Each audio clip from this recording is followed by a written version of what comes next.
The Battle of Pinaglabanan was known in history as the Revolution of Filipinos, na nagbigay daan sa pagsiklab ng revolusyon noong 1896. Naganap noong August 30, 1896. Ang labanang ito ay ang tinuturing na most inspiring battle in Philippine history, ang Battle of San Juan del Monte.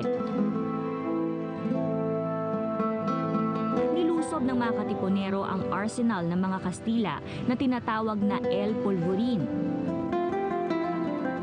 Ano nga ba ang ilalaban ng mga Katipunero sa mga dayuhang Kastilang bihasa sa pakikipagdigma? Tapang, determinasyon at pag-asa para sa kalayaan ng bayan ang tanging armas ng mga Filipino noon nang pasimulan nila ang revolusyon.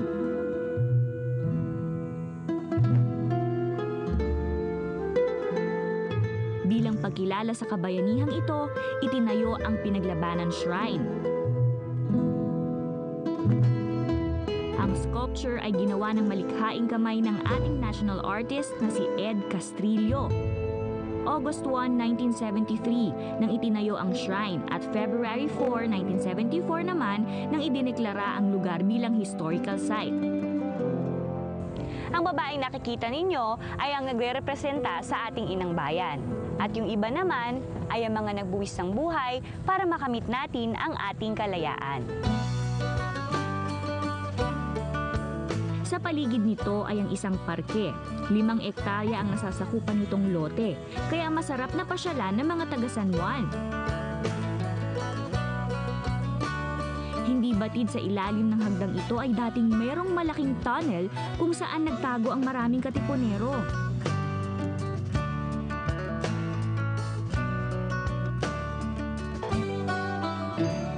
At ayon kay Mang Serafin, napasok niya na yung lugar na yon. Tatay, ano po bang itsura nung nakita ninyo doon sa ilalim? Ang itsura niyan, unang-una, napakadilim. Kaya pagka pumapasok kami diyan, may flashlight kami siyempre. At nanguhuli kami ng dalag. Ang tubig diyan sa ilalim, mga hanggang tuhod. Tapos, ang laki nitong tunnel ito, 2 ektarya. At may lalim na 200 feet. Nagsisimula ang tunnel na ito dito sa likod ng monumento hanggang doon sa sa tabi ng Pinaglabanan Street. Okay. Tay, bakit po kaya hinukay nila yung tunnel na yon? Ano po kayang purpose ng lugar na yon? Ang pangunahing sadya ng ng pamahalaang Kastila dito sa tunnel na ito para imbakan ng tubig. Yun lang. Imbakan ng tubig, pwede na rin na magamit. Oo, pwedeng magamit sa buong Maynila.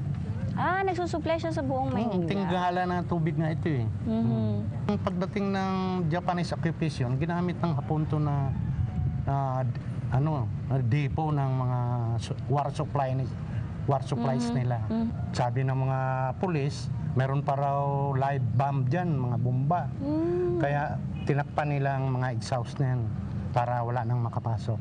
So ngayon po, hindi na po talaga siya mapapasok? Hindi na. Wala na talagang lagusan dyan. Ang lugar na ito ay hindi lang nagsisilbing isang magandang pasyalan ngayon, kundi nagpapaalala sa mahalagang bahagi ng San Juan sa kasaysayan sa kalayaan ng Pilipinas.